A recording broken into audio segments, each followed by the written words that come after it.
Il y a quelques jours, je suis allé visiter un couple qui ont eu un bébé. Je ne sais pas si vous vous souvenez, il y a peut-être quelques dimanches, si vous étiez là.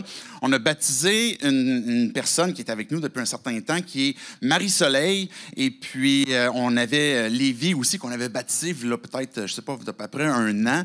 Puis, je suis allé les visiter avec leur nouveau bébé qui est apparu tout neuf, tout beau, tout... Elle est vraiment cute, là. Vraiment, là. C'est dans les plus beaux bébés, vraiment, que j'ai vus, là, qui est cute de même. Et pendant que, c'est ça, j'étais allé visiter, là, Lévi me racontait comment ça s'était passé, l'accouchement. Et puis là, je l'écoutais, puis j'étais avec Julie, ma femme, et puis on écoutait comment est-ce que, tu sais, les douleurs, tu sais, du travail commençaient, qu'est-ce qu'il faisait, etc. Puis pendant qu'il parlait, ça me rappelait des souvenirs. Ça me rappelait notre premier enfant que nous, on a eu. Nous autres, on a eu 4 enfants. Mais ça me rappelait particulièrement, parce qu'en fait, les autres, j'ai comme un peu oublié beaucoup de détails là, de comment ça se passait, l'accouchement. Mais je suis sûr que ma femme, elle a tout ça en mémoire. Là, elle n'a rien oublié, c'est certain. Là. Mais pour le premier, je m'en souviens comme si c'était hier.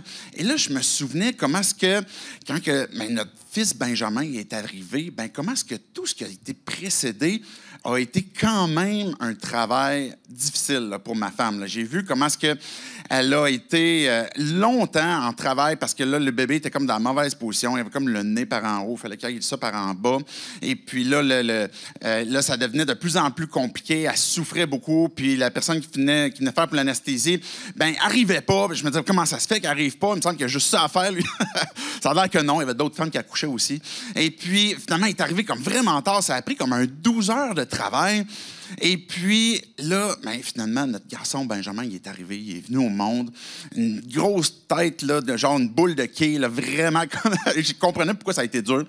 Et ensuite de ça, les heures ont passé et c'est là que j'ai vu que c'était pas encore gagné d'avance. Là. Même si l'accouchement était terminé, là, il y avait comme d'autres éléments qui allaient devenir plus difficiles aussi, comme maintenant, ça a l'air qu'il faut les nourrir, ces bébés-là. et c'était pas si facile que ça. Et là, l'allaitement a été complexe. Et les premières heures où on était à l'hôpital, ça a été pénible parce que le bébé, il voulait pas manger. Benjamin, il avait de la difficulté, il avait faim. Ma femme n'était pas capable de donner le lait encore parce que là, la production n'avait pas commencé. Et là, il s'est passé... on avait été toute la nuit, tu sais, où ma femme était en travail. Elle a accouché comme à midi, mettons, le lendemain. Fait que là, évidemment, on ne dort pas là, pendant ce temps-là. Et là, il se passe, une fois que le bébé est arrivé, comme un autre 12 heures ou 24 heures où on essaie de donner à manger à notre enfant. Il a tout le temps faim, il pleure. Et là, je me souviens, ça me rappelait pendant qu'il me racontait son histoire, comment est-ce que je me disais, hey, ça change vraiment quelqu'un. Quand tu manques 2 nuits de sommeil, tu deviens rapidement une autre personne, là, avec la fatigue qui s'accumule, avec un bébé qui pleure. Et puis là, tu te dis, OK, là c'est comme vraiment, là, comment je vais faire pour me sortir de ça? Là? J'ai juste besoin de dormir.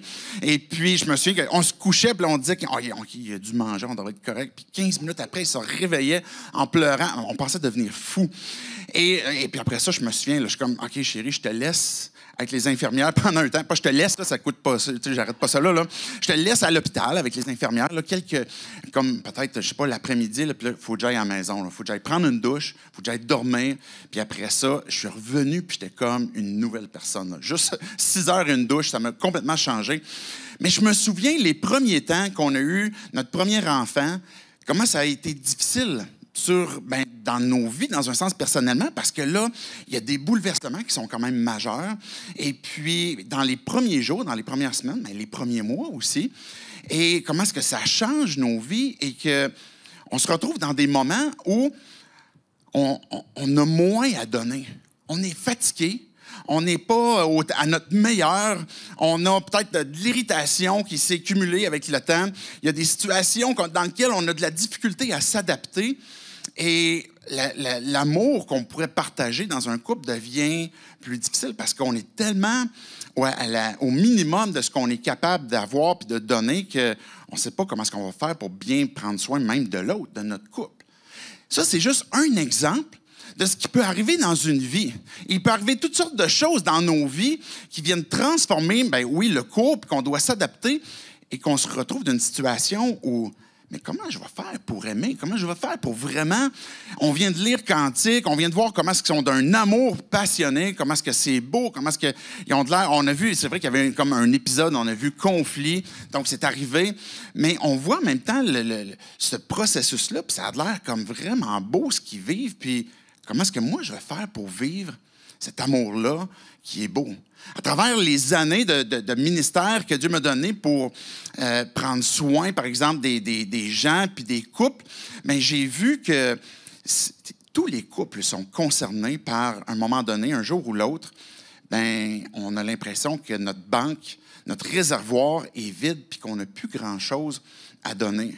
Quelle que soit la durée de vie de couple, que ça fasse longtemps, que ça fasse pas si longtemps, on est tous un jour ou l'autre soumis à ce dilemme que la tank est vide. Puis je ne sais pas comment est-ce qu'on va faire pour y arriver. Puis ça nous emmène à voir des fois, à regarder les autres couples qui sont autour de nous, puis à dire, bien, eux autres, ça a l'air de tout le temps bien aller. On dirait qu'ils ont de l'air comme à planer sur un nuage à temps plein. Comment est-ce qu'ils font, eux autres, pour que ça aille aussi bien? À moins que, des fois, on pourrait être dans une autre perspective, qu'on est très, très proche d'autres couples. Puis là, on se dit, hey, ça a l'air vraiment difficile.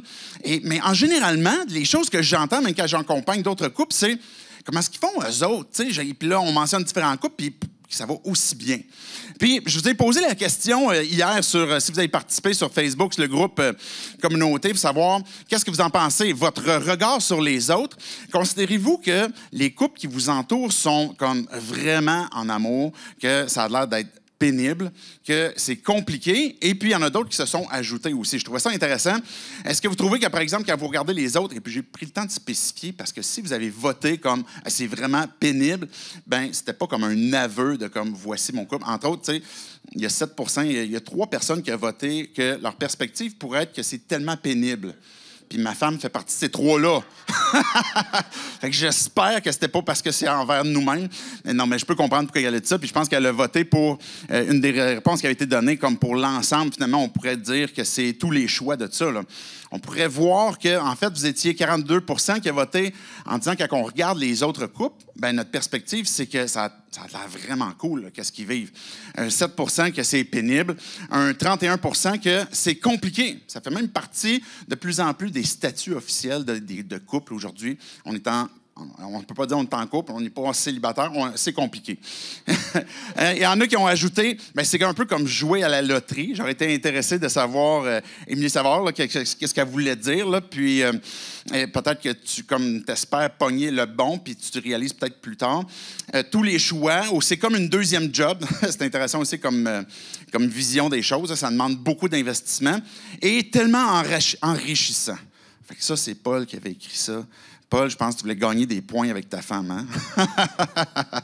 Mais effectivement, là, on pourrait avoir la perspective que c'est tellement enrichissant. Mais quand on regarde les couples autour de nous, ben, généralement, on va voir, OK, oui, des fois, ça pourrait être vraiment super, mais en même temps, on regarde, puis on voit d'autres que c'est pénible, puis on réalise que la réalité, c'est que souvent, c'est compliqué, là.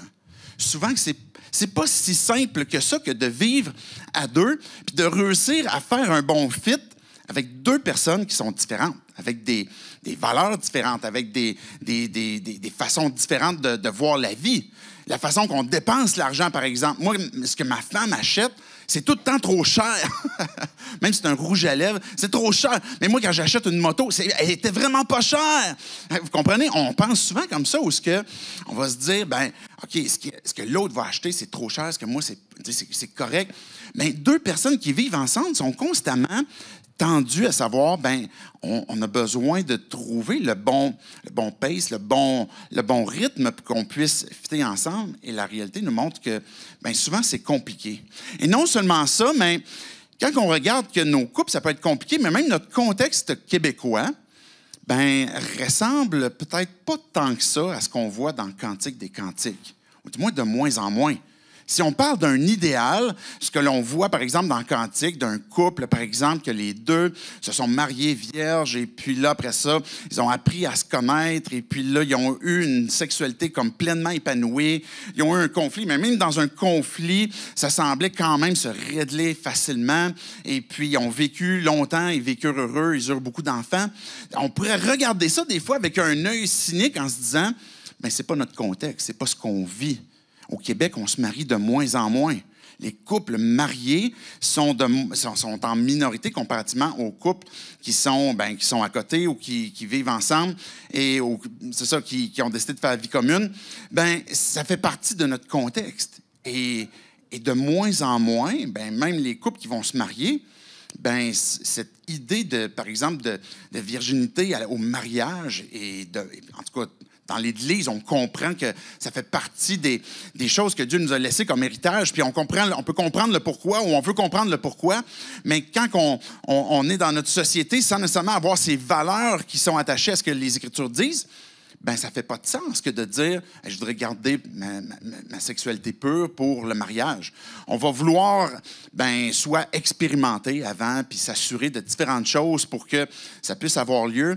Et si un jour on se marie, et le mariage dans notre société va être beaucoup plus comme un accomplissement final. On va acheter des choses ensemble, peut-être acheter une maison, peut-être qu'on va avoir des enfants ensemble, puis quand on va voir que tout ça est bien, on va culminer ça avec le mariage. Et les Écritures nous disent l'inverse. On se trouve dans un contexte que c'est compliqué de prendre la décision, mais de quelle façon est-ce que je vais vivre? Et peut-être qu'on a découvert ou on a compris qu'est-ce que Dieu avait pour nous. On a découvert le salut en Jésus-Christ et on l'a découvert dans un moment où peut-être qu'on a eu plein d'autres expériences passées. Puis on arrive dans un moment où, maintenant, qu'est-ce qu'on fait avec tout ce qu'on a vécu? Et comment est-ce qu'on fait pour repartir ça à zéro? Est-ce que c'est possible? Puis peut-être même que tu es croyant depuis un certain temps, que tu t'identifies comme un disciple de Jésus-Christ et tu as eu aussi toi-même de ces choix où tu te dis, je ne vais pas nécessairement rechercher l'idéal que je vois dans la Bible parce que c'est trop difficile à atteindre.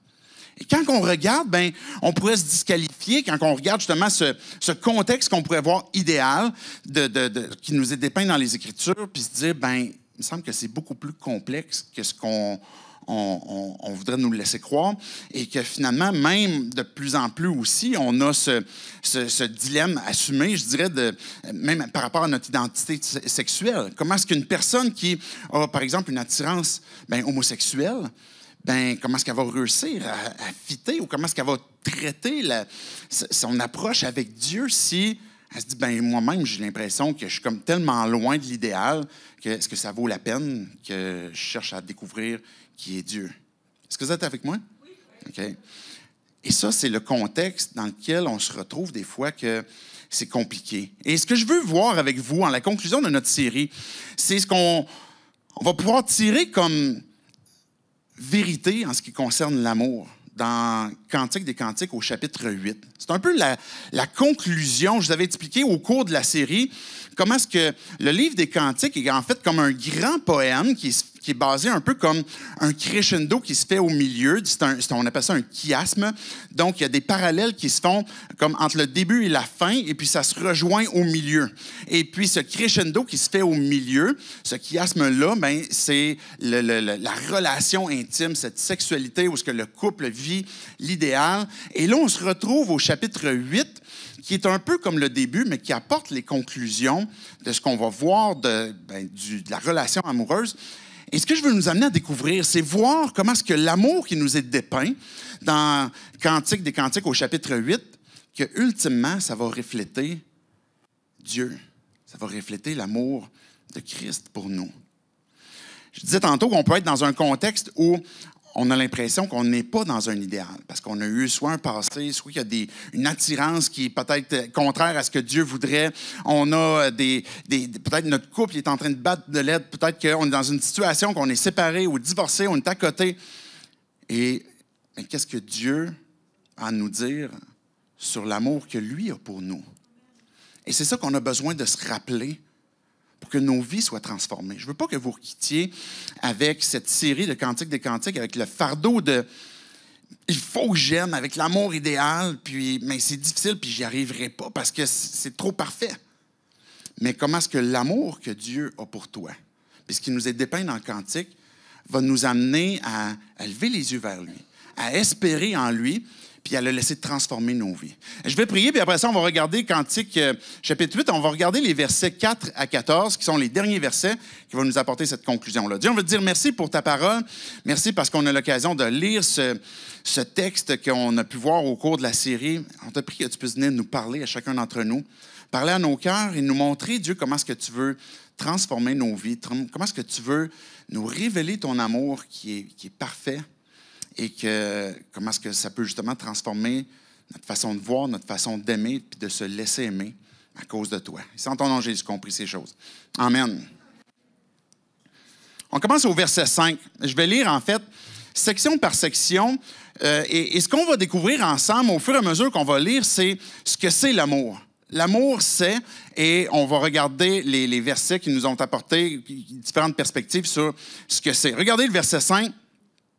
Qui est celle qui monte du désert appuyée sur son bien-aimé? Il commence déjà avec une première question et je ne sais pas si vous vous souvenez, mais à un moment donné, la femme, elle disait, là, on a toujours ce même couple, Salomon avec son épouse, et puis à un moment donné, son épouse, elle disait dans le chapitre précédent, mais retournons à la campagne, faisons un voyage, puis comme découvrons encore la vie et l'amour avec un angle différent. Et puis là, elle revient, puis là, elle dit, qui est celle qui monte du désert appuyée sur son bien-aimé? L'amour, c'est de pouvoir s'appuyer sur l'autre. De pouvoir s'appuyer l'un sur l'autre. Et nécessairement, ça implique de la confiance. Pour pouvoir s'appuyer l'un sur l'autre, mais on a besoin que de pouvoir faire confiance. Et la confiance est quelque chose qui est indispensable pour qu'un couple puisse bien aller. Pour que la femme, ça dit qu'elle puisse s'appuyer sur lui en revenant du désert. C'est parce qu'elle a confiance. Elle a confiance de quoi? Quand je m'appuie sur l'autre, j'ai confiance de quoi? J'ai confiance que même si le chemin est pénible, quand on parle d'un désert, ça peut être des moments où on va traverser ensemble des situations qui sont difficiles, mais on va pouvoir compter l'un sur l'autre. C'est aussi une façon de pouvoir s'appuyer quand que le chemin, non seulement c'est peut-être dans le désert, mais c'est peut-être un long chemin. Il y a quelque chose que peut-être que vous vous apprêtez à vivre et puis que vous avez besoin de vous appuyer l'un sur l'autre et que vous allez pouvoir expérimenter puis être transformés ensemble à travers le long du chemin et en prenant soin l'un de l'autre. Peut-être parce que le chemin est périlleux aussi. Il va y avoir différentes épreuves, différentes situations. Et à un moment donné, un qui va vivre l'épreuve va avoir besoin de pouvoir compter sur l'autre et vice-versa. C'est un moyen de pouvoir se soutenir. Salomon lui-même, il disait, la corde à 3 brins, elle est plus solide. Fait que les deux qui se soutiennent, par exemple, mutuellement, ils vont être plus forts.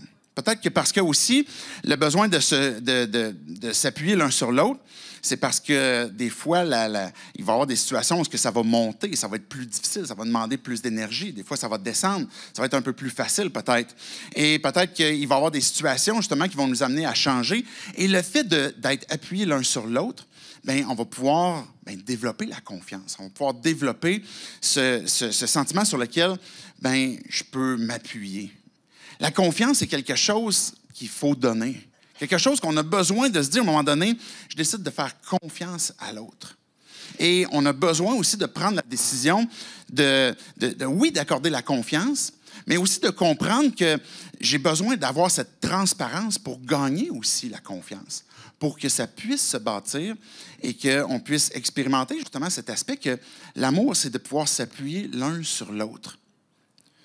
Mais dans un monde idéal, c'est difficile de s'accrocher à une autre personne, même si tu as trouvé la personne idéale, même si tu cherches la personne qui va te compléter parfaitement. Dans un couple, on a besoin de cette confiance, mais ultimement, il faut que ta confiance soit appuyée sur Dieu. Et l'amour que Jésus a pour nous, l'amour que Dieu a pour toi, mais c'est un amour qui fait que tu vas pouvoir t'appuyer sur lui en toutes circonstances. Que tu vas pouvoir traverser quel que soit le chemin, que tu vas pouvoir lui faire confiance puis savoir qu'il est présent, que tu peux avoir une pleine confiance en lui. Et quand on se rappelle cet amour que Dieu a pour nous, ça nous aide aussi à pouvoir être une meilleure une meilleure personne pour l'autre, qui veut s'appuyer aussi sur nous pour qu'on puisse se soutenir mutuellement. Mais il faut que notre confiance soit appuyée sur la personne de Dieu. Qu'est-ce qui fait que j'ai confiance? Qu'est-ce qui fait que ma femme a confiance que dans une situation, par exemple, où il y aurait un conflit, qu'on va traverser ensemble cette situation-là qui va être difficile? Mais c'est parce que sa confiance, oui, elle peut l'appuyer sur moi, mais ultimement, elle va appuyer sa confiance sur Dieu, qui, lui, peut me transformer, qui, lui, va pouvoir changer ma façon de la voir, ma façon d'intervenir. Et cet amour que Dieu a pour nous montre comme quoi on peut s'appuyer sur lui. Regardez la suite du verset 5. « Je t'ai réveillé sous le pommier. C'est là que ta mère est tombée enceinte de toi. C'est là qu'elle est tombée enceinte et t'a donné le jour. » Une autre chose que l'amour est, c'est que ça donne la vie. C'est cool, hein? L'amour, ça donne la vie. C'est quelque chose de vivant. Quand on voit que, par exemple, il va dire « Je t'ai réveillé sous le pommier », il y a quelque chose qui s'est passé. Puis si vous vous souvenez aussi, dans des chapitres précédents, bien, on parlait aussi d'un pommier où elle disait « Je vais te donner mon amour ». Il y a eu cette rencontre où il y a quelque chose qui est né, qui était leur amour. Mais elle va même aller plus loin en disant « C'est là que la vie a commencé ». C'est plus qu'un pommier. Il faut voir plus loin que juste un arbre avec un pommier puis qu'il y a des fleurs. Mais ce que c'est en train d'illustrer, cette métaphore, c'est que ce printemps, là où il y a le fruit, c'est que l'amour a fait naître la vie de cette personne-là. Votre vie est le fruit d'un amour. Et ultimement, mais cet amour-là, c'est Dieu qui a voulu que votre vie soit présente. Que Dieu vous a permis d'arriver au monde, mais aussi là où la vie, où l'amour qu'ils vont échanger l'un pour l'autre est apparu aussi. L'amour donne la vie. Ça va donner cette façon de pouvoir échanger ensemble. Ça va donner, oui, la naissance à la vie, mais la naissance aussi à l'amour. Et puis, cet amour-là est un besoin viscéral pour chacun d'entre nous. On a besoin de se savoir aimer. On a besoin de savoir que, oui, la personne avec qui on est en couple, mais qu'elle nous aime. Et puis qu'il y a cette confiance-là, comme on parlait tantôt, mais ça va être plus que ça. Je ne sais pas si vous avez remarqué là, les tunes qui passent, là, puis c'est de même depuis des années qu'on chante à propos de l'amour qui nous est donné, mais souvent, ça va faire référence à des concepts comme, par exemple, un amour éternel, un amour immense, un amour grand, un amour infini, un amour avec un grand A, un amour qui fait qu'on se sent quelqu'un, qu'on se sent comme élevé.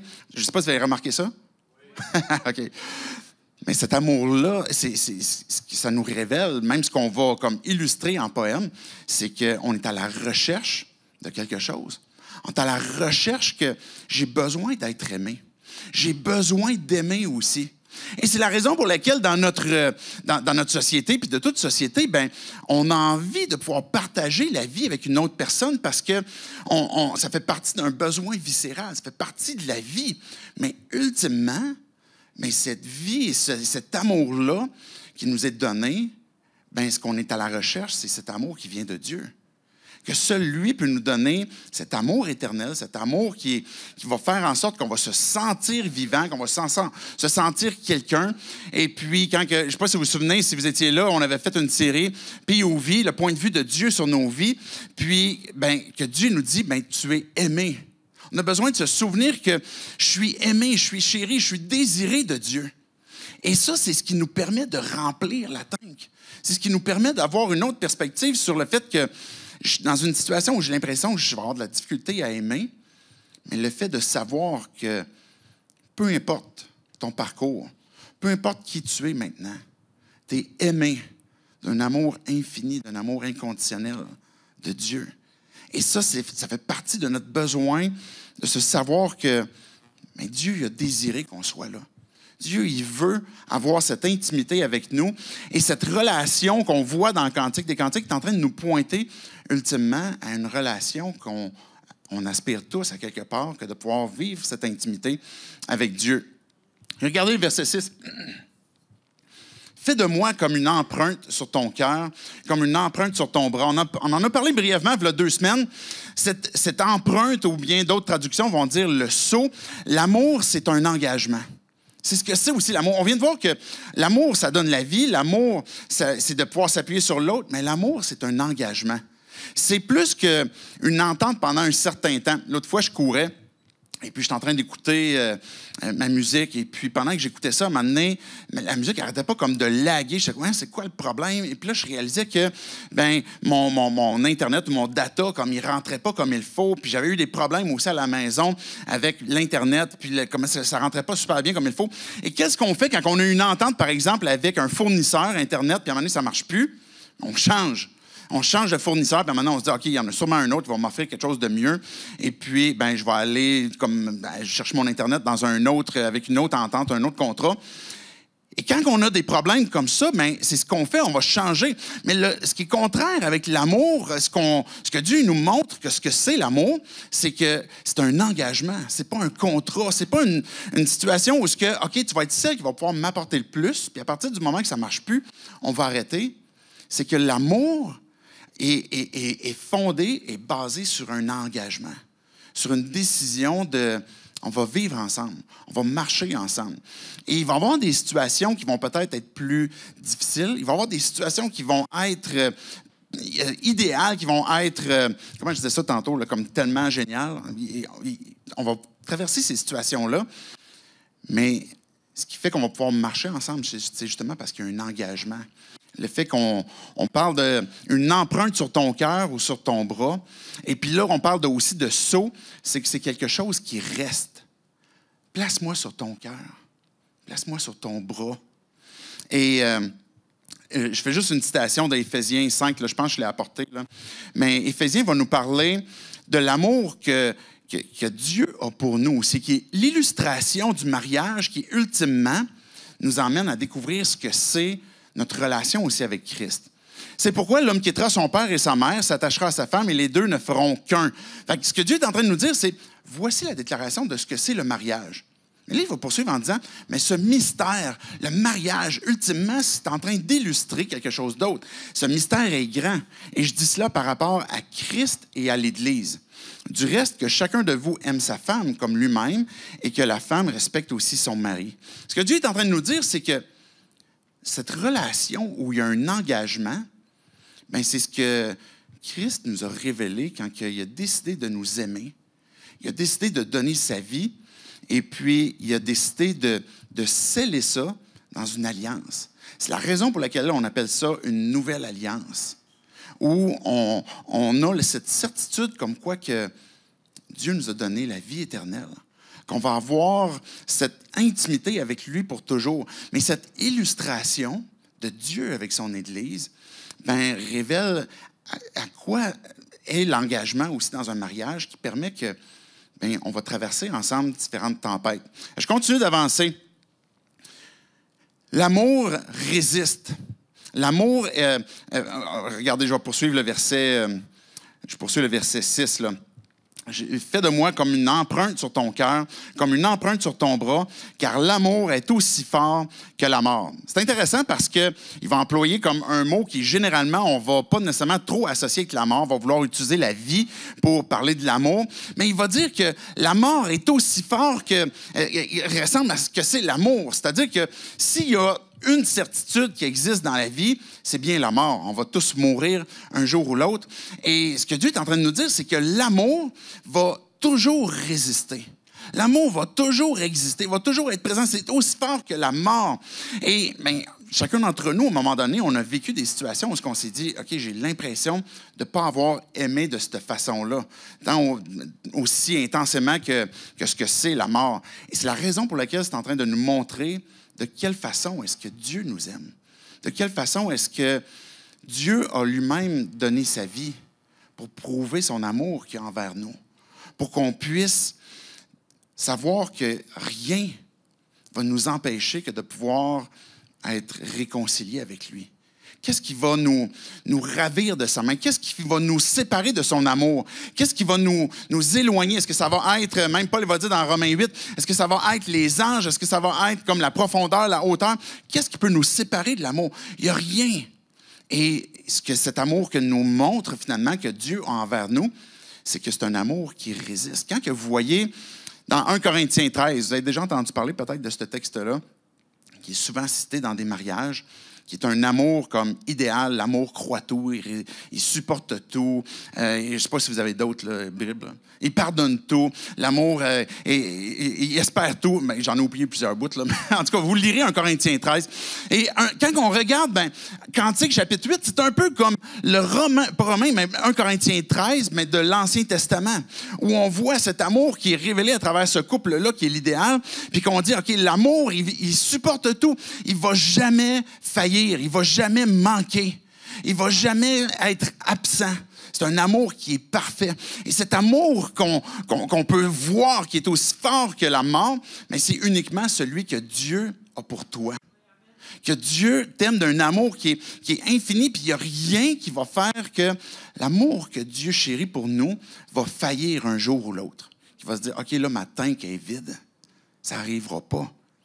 C'est l'amour résiste. Il est plus fort que la mort qui va dire, que ce soit dans les mauvais moments, dans les moments qui sont plus difficiles, dans les moments qui nous font mal. L'amour est quelque chose qui est jaloux, mais qui ne l'est pas. Souvent, on va utiliser le mot jaloux comme d'un sens négatif, et avec raison. La mort est quelque chose qui ne redonne pas la vie. La mort, évidemment, à part Jésus-Christ, là, on voit qu'il nous redonne la vie.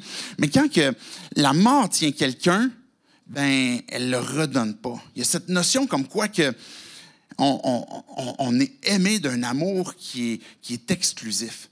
Cette jalousie que Dieu nous montre, qu'on peut voir qu'il nous aime, c'est pas une jalousie qui est corrosive, c'est pas une jalousie qui est comme inappropriée, une jalousie qui est comme, OK, je te laisse pas partir si tu me montres pas avec qui tu viens de texter, et puis là, tu vas me montrer qu'est-ce que tu viens d'écouter, là, comme sur ton ordinateur, et puis c'est pas un amour jaloux comme ça.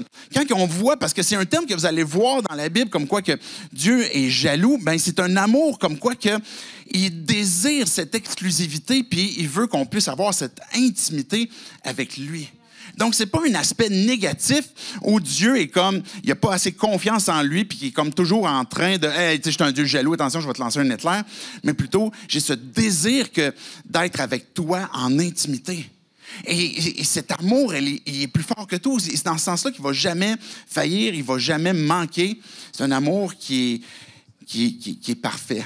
Et cette jalousie est inappropriée, que ce soit en amitié, que ce soit dans toute forme de relation, dans un couple. Cette jalousie, comme je disais tantôt, qui emmène à contrôler, à vouloir tout voir, c'est quelque chose qui est malsain. Mais cet amour, comme je disais, c'est quelque chose que Dieu nous exprime, qui est exclusif. Et je poursuis la lecture. Si on regarde la suite du verset 6, il va dire « Ces ardeurs sont des ardeurs de feu, une flamme de l'Éternel. » C'est intéressant parce que c'est la première fois qu'on parle du nom de Dieu ici, qu'on parle d'une flamme de l'Éternel. Verset 7, « Les grandes eaux ne pourront pas éteindre l'amour, ni les fleuves le submerger. » Ce qu'on voit à travers ce texte-là, ce que c'est l'amour, c'est qu'il est puissant. Les grandes eaux ne pourront pas éteindre l'amour. C'est cet amour passion là, qu'on parlait tantôt, dans les livres, dans les films, dans les tunes. Cet amour qui est plus fort que tout, mais qui ultimement prend son accomplissement dans la personne de Christ. Un amour qui transforme des vies. Un amour qui nous voit tel qu'on est, puis qui dit « je suis prêt à pardonner ». Un amour qui transforme et qui est sans condition. Imaginez que quelqu'un décide de vous aimer d'une façon parfaite, d'une façon où vous êtes complètement vu. Vous n'avez pas de game à jouer. Vous n'avez pas besoin de vous maquiller. Vous n'avez pas besoin de changer votre attitude, de changer votre façon de parler. Vous n'avez pas besoin d'essayer d'être une autre personne. Et cette personne-là choisit de vous aimer comme vous êtes. Mais cet amour illustre ce que c'est un amour inconditionnel et qui nous permet d'avoir cette confiance que maintenant, je sais que peu importe ce qui peut se produire dans ma vie, cette personne-là a décidé de m'aimer. Même dans les moments où elle a pu voir de moi tout ce qui n'était pas idéal, elle m'aime pour ce que je suis. Et ça, c'est Dieu qui peut avoir cet amour qui est parfait, qui est inconditionnel et que il n'y a pas personne d'entre nous qui est capable d'avoir cet amour inconditionnel. On peut faire l'effort, puis je pense que c'est une bonne chose d'aimer sans condition, mais je pense qu'on n'est même pas jusqu'à quel point conscient qu'on a des conditions dans nos têtes, dans nos cœurs, envers l'autre, mais qu'avec le temps, bien, ça va se révéler, puis que ça va nous faire découvrir que mais cet amour que, ultimement, j'ai besoin pour vivre un amour parfait, bien, c'est celui de Dieu qui est réellement inconditionnel. Regardez, je poursuis la lecture du verset 7. « Même si un homme offrait tous les biens de sa maison contre l'amour, il ne s'attirerait que le mépris. » Ce que l'amour est ici, c'est qu'on est en train de voir que c'est un trésor.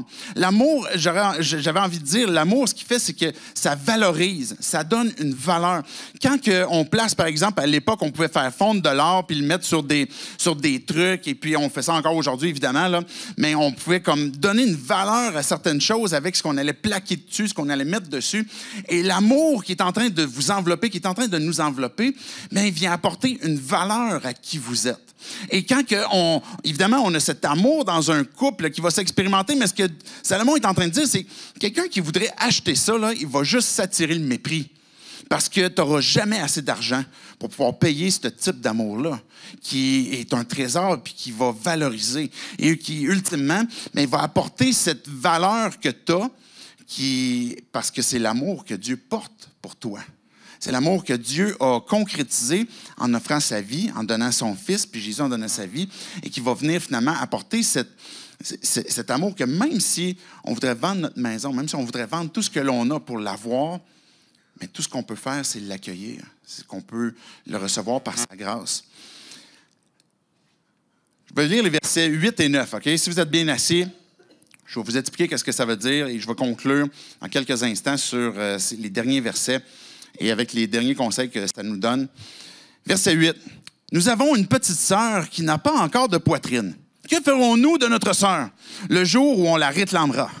Si elle a un rempart, nous construirons sur elle des créneaux en argent. Si elle est une porte, nous la fermerons avec une planche de cèdre. » OK, qu'est-ce que ça veut dire? Là, on lit ça, puis je me souviens, la première fois chez lui, c'est comme, OK, c'était quoi eux autres? C'est quoi leur problème, des frères? Hey, on a une petite sœur, puis elle n'a pas encore de poitrine, qu'est-ce qu'on va faire d'elle? OK, ce que c'est en train de dire ici, ce qui est intéressant, c'est que les grands frères, puis je ne sais pas si vous vous souvenez, qui était aussi le premier chapitre, mais cette femme-là, cette jeune femme-là qui rencontrait Salomon, puis elle avait comme un peu d'incertitude par rapport à son identité, parce qu'elle se disait, je travaille dehors, je suis une ouvrière, je ne suis pas quelqu'un qui est de la société noble, etc. Et puis, je suis brûlée par le soleil, et puis mes frères, ils me font la vie dure. Mais il semble qu'il y a eu un moment donné où il y a eu un cheminement, ils ont vieilli ensemble, et puis là, on voit que bien, les frères ici sont en train de vouloir prendre soin de la petite sœur qui est en train de grandir, qui est encore une enfant. Et eux autres, ils se posent la question, qu'est-ce qu'on va faire avec notre sœur pour qu'on puisse en prendre soin, pour qu'on puisse la protéger en amour? Vous vous êtes déjà posé une petite question-là, si vous avez des enfants? Moi, j'ai eu 4 enfants, je disais tantôt, et puis ma 4e enfant, c'est une fille, elle a été précédée de 3 grands frères. Donc là, je lui dis des fois, j'espère que ça ne la décourage pas, là, il n'est pas trop loin. Mais, tu sais, mais que tu aies un chum, il va falloir qu'il passe avant par tes 3 frères, puis après ça, moi, pour être sûr que ça va être le bon. Tu sais, pour mettre un peu de pression. Mais évidemment, c'est pas la pression qu'on veut qu'elle porte, puis qu'elle reste. Imagine le gars, après ça, qui entend ça, là, comme, OK, j'y arriverai jamais. Là. Mais le fait, c'est de vouloir prendre soin de cet enfant qui va grandir, puis on voit comment est-ce que l'amour peut faire mal. On voit comment est-ce qu'on souffre en amour. On parle d'un amour qui est idéal. On parle de comment est-ce que des fois, c'est compliqué en amour. Et on sait bien comment est-ce que des fois, d'être en amour sur une mauvaise piste, comment est-ce que ça peut nous blesser, comment est-ce que ça peut faire mal et comment est-ce que ça peut rester. Et là, les frères, bien, ils posent la question, mais qu'est-ce qu'on peut faire pour l'accompagner, pour l'aider au fur et à mesure qu'elle va grandir, pour qu'on puisse peut-être la protéger. Et ce qu'ils vont dire, c'est si elle est un rempart, nous construirons sur elle des créneaux en argent. Cette idée de rempart, c'est qu'elle se protège. Elle ne va pas ouvrir toutes les relations possibles à tous les gars qui vont s'offrir à elle.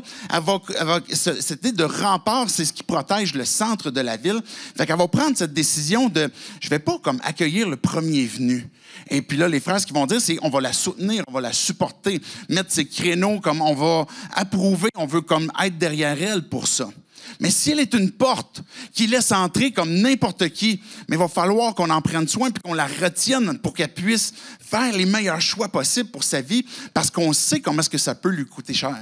C'est cette idée de rempart où tout n'est pas comme filtré ou laissé passer, ou cette porte qui est grande ouverte. Bien, l'amour est aussi une question de communauté, où est-ce qu'on peut prendre soin les uns des autres. Et ça fait partie de la sagesse ancienne pour notre romance moderne, où on voit dans notre société aujourd'hui que ça nous concerne nous, c'est moi et nos choix. Et c'est vrai, il y a de nos choix, il y a une liberté qu'on a de pouvoir faire les choix que l'on veut, mais il y a aussi un soutien qui devrait se faire dans la communauté. Mais de quelle façon est-ce qu'on peut aider, qu'on peut se soutenir? Pas se décourager, pas s'accuser, se soutenir et puis aider peut-être dans un moment où un couple a de la difficulté. Ça ne repose pas uniquement sur la personne qui fait de la relation d'aide, mais peut-être que la communauté peut aider. Par exemple, quand on est dans un groupe connexion, c'est peut-être plus facile. Et peut-être dans une période de célibat où on est seul, puis peut-être que ça peut être un moment qui est long, que vous semblez interminable, et que la communauté est là aussi pour aider, pour soutenir.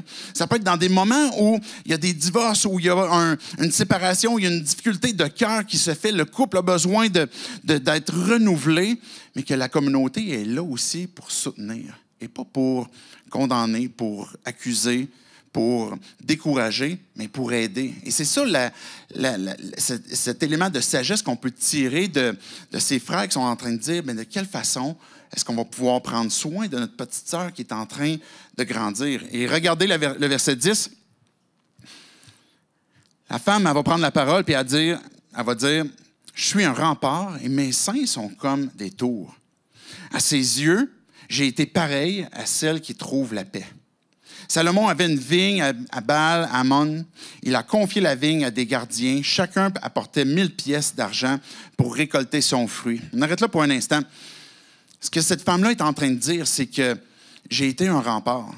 J'ai voulu faire ces choix pour me protéger dans l'amour que j'allais expérimenter, pour attendre la personne. Et puis quand j'ai trouvé mon mari, quand j'ai trouvé Salomon, c'est parce que j'étais en train de faire ce que j'avais à faire. J'étais en train de vivre ma vie. Et si vous vous souvenez, au tout début, il y avait ce verset qui disait, « Je vous en supplie, filles de Jérusalem, ne réveille pas l'amour avant qu'il ne le veuille. » Et à la fin de ce chapitre-là, au verset 4, on a passé par-dessus tantôt, mais ça termine avec cette même phrase aussi où il ne faut pas réveiller l'amour avant qu'il ne le veuille. L'amour est concerné par la communauté et qu'on peut prendre soin les uns des autres et qu'on voit cette femme qui a eu une expérience et est en train de raconter son témoignage. J'ai fait attention aux choix que j'avais à faire. J'ai fait attention à ne pas donner ma vie, mon corps, mon cœur au premier venu. Et puis, j'ai voulu comme... Et puis là, cette idée des seins qui se représentent les taureaux, c'est qu'elle a pris de la maturité. Elle est devenue une femme. Et ce qu'elle va dire, c'est qu'elle est devenue une femme de valeur. Elle va parler de Salomon, qui a sa vigne qui vaut 1000 pièces. Et puis, la suite du texte, c'est ce que ça va révéler. Elle est devenue une femme qui, oui, a fait des choix par la grâce de Dieu qui l'a honorée, mais aussi elle a pu se donner à son mari. Et puis, elle reconnaît sa valeur, la valeur que Dieu lui a donnée et qu'elle ne veut pas comme donner de n'importe quelle façon. Et le fait qu'elle a eu son entourage, ses proches, a pu permettre que justement elle a pu découvrir cet amour envers son mari. Je vais inviter les musiciens pour la conclusion. L'amour idéal, on est chacun d'entre nous à la recherche de cet amour-là. Un amour qui est inébranlable, un amour pour lequel on se sacrifie, un amour qui est inconditionnel, un amour qui est rempli de compréhension, un amour qui croit tout, qui est exclusif, un amour rempli de confiance, de respect, d'acceptation, d'humour. Ça, c'est ma femme qui a ajouté ça. Je lui demandais, « Hey, dis-moi donc, qu'est-ce que ça serait pour toi comme l'amour idéal? » Et puis, elle me donnait ces mots-là, puis elle a dit, aussi humour. Ça fait partie des choses qu'on a besoin de pouvoir rire ensemble, le plaisir, le pardon, et puis d'avoir ce cœur qui est uni, qui partage aussi cette foi. On a besoin d'avoir cet amour. Et souvent, on n'est pas capable de le donner dans un idéal, ou même on n'est pas capable de le recevoir dans ce qui veut nous être donné. Et le fait de se rappeler l'amour que Dieu a pour nous, l'amour que Dieu a prouvé pour chacun d'entre nous. Peu importe ton arrière-plan, peu importe les choix que tu as faits, là où tu es présentement. C'est cet amour qui permet de découvrir cette intimité avec Dieu, puis d'avoir une vie qui est restaurée, qui est renouvelée, et puis d'avoir un nouveau regard sur peut-être ton célibat, peut-être la situation dans laquelle tu te trouves présentement, peut-être la situation, que ce soit comme une séparation, un divorce, ou que tu es marié, tu veux renouveler les vœux de ton mariage, mais le fait de découvrir et d'apprécier de quelle façon Dieu t'aime va pouvoir te permettre d'avoir cette restauration, puis d'avoir cette foi que Dieu est en train d'agir dans ta vie. Je vais vous inviter à vous lever avec moi. On va avoir un temps où on peut encore célébrer Dieu, chanter les cantiques, puis je vais juste simplement terminer par la prière. Dieu, on veut te dire merci parce que tu nous aimes d'un amour qui est infini, un amour qui est inconditionnel. Peu importe Dieu, qu'est-ce qu'on a fait. Merci aussi parce que dans ton amour infini, tu veux transformer nos vies, transformer nos façons de voir, nos façons d'aimer, nos façons de recevoir l'amour. Et Dieu, tu nous as aimés tels qu'on est, mais en même temps, tu aimes nous transformer à ta ressemblance. Et on a besoin de te faire confiance pour ça. On a besoin de te faire confiance que ce que tu fais dans nos vies, ce que tu es en train de nous montrer, c'est parce que tu veux le mieux pour nos vies, le meilleur. Je te prie, Dieu, pour chacun d'entre nous. Tu connais nos situations, tu connais nos passés, tu connais les choses avec lesquelles on lutte présentement. Que ce soit des dépendances, que ce soit peut-être que notre temps qui est vide. Et Dieu, je te prie d'apporter ce renouveau, d'apporter cette restauration sur nos cœurs, de nous faire découvrir qui tu es, et de nous faire sentir justement cet amour infini que tu as pour nous, pour qu'on puisse aussi l'expérimenter en retour. C'est en ton nom, Jésus, compris. Amen.